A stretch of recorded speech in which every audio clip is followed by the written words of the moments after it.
Bab 312. Dua orang yang keras kepala. Biasanya, dia tidak mengeluarkan perjanjian perceraian. Pada titik ini di mana dia mengeluarkan surat perjanjian hari ini, itu berarti dia telah membuat pernyataannya sendiri tentang masalah ini, dan itu tidak bisa berubah lagi. Tapi Claire tidak bisa mengerti. Itu hanya sebuah perjamuan. Mengapa dia mempedulikannya sampai seperti ini? Bahkan jika perjamuan itu benar-benar penting, bahkan jika dia tidak pergi, memang seharusnya dia marah. Tapi kenapa dia mempermasalahkannya sampai seperti ini, dan bahkan mengeluarkan perjanjian perceraian? Di antara mereka, apa saja liku-liku yang tidak dia ketahui. Tetapi semakin seperti ini, dia semakin harus bertanya kepada Colden dengan jelas. Nyonya muda, dengarkan saja nasihatku. Anggap saja Arthur memohon padamu. Aku dan semua orang tidak ingin melihatmu hancur seperti ini. Claire tidak berbicara, dia juga tidak mempedulikan Arthur lagi. Dia tidak percaya bahwa kemarahannya akan hilang setelah beberapa hari. Masalah ini memang harus ditangani di tempat. Orang seperti dia dan Colden hanya akan membekukan mereka berdua jika perang dingin berlanjut. Tidak hanya lewat sehari, atau 2 hari, atau bahkan seminggu, mungkin kemarahan Colden tidak akan hilang. Bahkan amarahnya hanya akan menjadi semakin marah seiring bertambahnya waktu. Nyonya muda. Beberapa penjaga di dekatnya juga berlari datang untuk membujuknya. Claire berkata dengan tak berdaya, kalian tidak perlu mengatakannya lagi, aku punya rencana sendiri. Dia benar-benar keras kepala. Jelas-jelas tubuhnya tidak akan tahan, tetapi dia masih bersikeras. Arthur membujuknya untuk waktu yang lama, tetapi dia masih tidak bisa membujuk Claire, dan akhirnya harus menyerah dan pergi ke mencari Bertha. Setelah Bertha tiba, dia bisa melihat Claire berdiri di sana dari kejauhan, tubuhnya yang kurus menjadi lebih kurus di bawah cahaya lampu jalan. Dia sangat tertekan sehingga dia melangkah maju dan berseru, "Nyonya muda." "Bertha." Mata Claire bergerak ketika dia melihatnya. "Aku memiliki pemikiran yang sama dengan Arthur. Tuan muda Ye marah sekarang. Bahkan jika Nyonya muda benar-benar berdiri di sini untuk 1 malam, itu benar-benar tidak membantu. Apakah Nyonya muda benar-benar tidak mempertimbangkan untuk kembali beristirahat?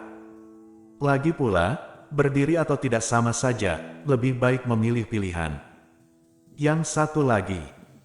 Claire menatapnya, "Bahkan kamu juga di sini untuk membujukku."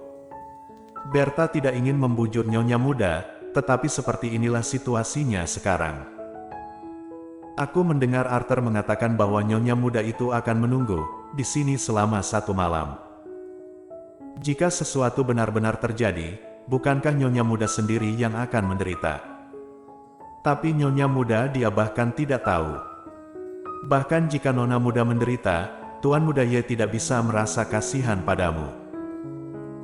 Claire tidak berbicara, tetapi hanya melihat ke depan dalam keheningan, dan berkata setelah beberapa saat, "Aku ingin menunggu di sini. Tidak masalah apakah dia ingin keluar untuk melihat aku atau tidak, dan kasihan padaku atau tidak, ini adalah pemikiran pribadiku. Malam ini aku telah melanggar janji, bahkan jika aku menunggu di sini selama 1 malam, sampai aku tidak bisa, itulah yang harus aku tanggung.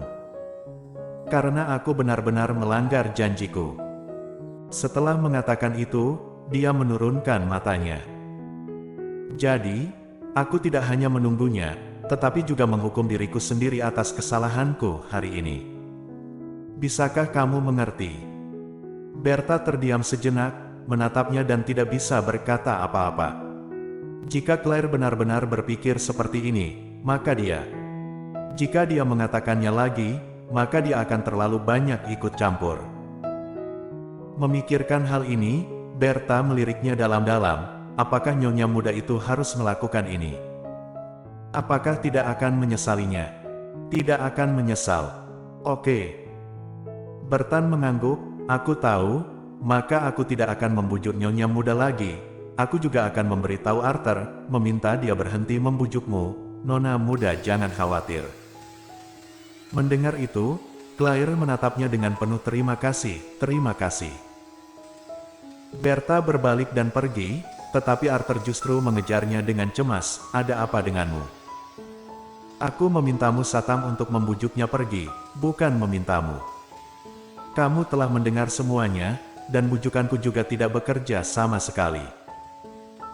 Selain itu, dia telah mengambil keputusan, dan tidak ada gunanya bagi orang lain untuk mengatakan apapun. Si nyonya muda sini tidak bisa, dan kita tidak dapat memikirkan cara apapun di pihak Tuan Muda Ye. Hanya bisa mengandalkanmu untuk menjaga nyonya muda di luar, tetapi jika dia merasa tidak nyaman, rawat dia. Aku.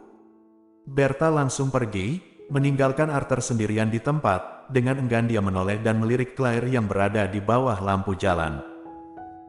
Lupakan saja, lagian mereka juga tidak bisa dengar, ikuti saja mau mereka. Seperti yang dikatakan Berta, jika sesuatu terjadi, langsung bertindak saja. Seiring berjalannya waktu, Claire berdiri diam, Arthur dan yang lainnya di sampingnya menatapnya. Claire tidak tahu berapa lama dia berdiri, sampai tengah malam, suhu di udara lebih rendah dari sebelumnya. Bahkan beberapa pria besar bermantel merasa bahwa sekelilingnya dingin, dan tanpa sadar mengulurkan tangan dan memeluk lengan mereka sendiri. Dan lihatlah Claire yang berdiri di sana. Dia mengenakan gaun tanpa lengan, berdiri di gerbang yang tidak terhalang sama sekali.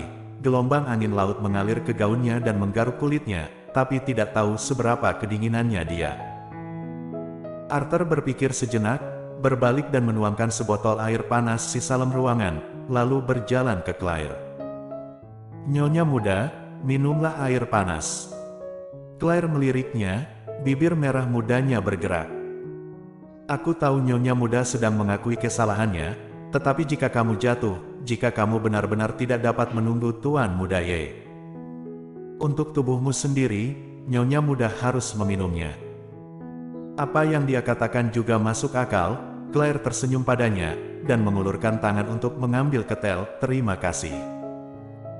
Ketika dia meraih air panas, tubuh Claire bergetar sebentar dan hampir jatuh.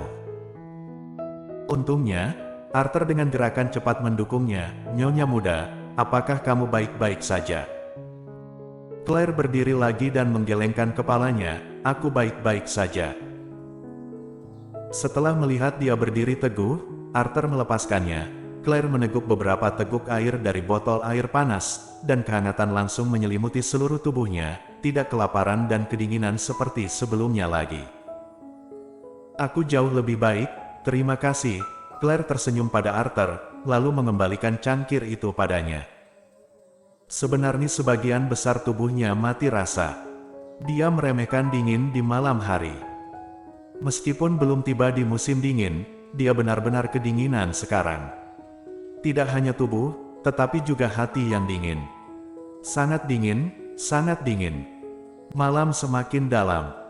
Dia telah berdiri begitu lama, apakah dia masih tidak ingin melihatnya? Atau bisakah dia mengatakan bahwa dia bahkan tidak tahu bahwa dia sedang menunggunya di sini? Atau apakah dia tidak akan keluar untuk menemuinya bahkan jika dia tahu? Karena dia telah memintanya untuk menunggunya sepanjang malam-malam ini, tapi dia tidak muncul, jadi dia membalaskan dendam pada dirinya sendiri sekarang. Kruk-kruk. Tiba-tiba ada guntur di langit, dan kilat menembus separuh langit, yang mengejutkan semua orang.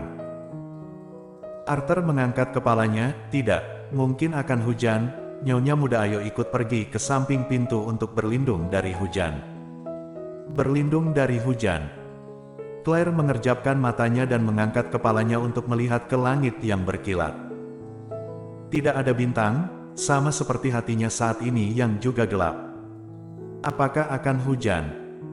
Arthur menatapnya sebentar, merasa bahwa dia tidak bisa membujuknya. Tiba-tiba dia berbalik dan berlari ke dalam. Dia berjalan sangat cepat sehingga Claire tidak bisa menghentikannya sama sekali, dan segera setelah dia berlari, hujan tiba-tiba turun. Nyonya muda, ayo ke sini untuk berlindung dari hujan. Bersambung.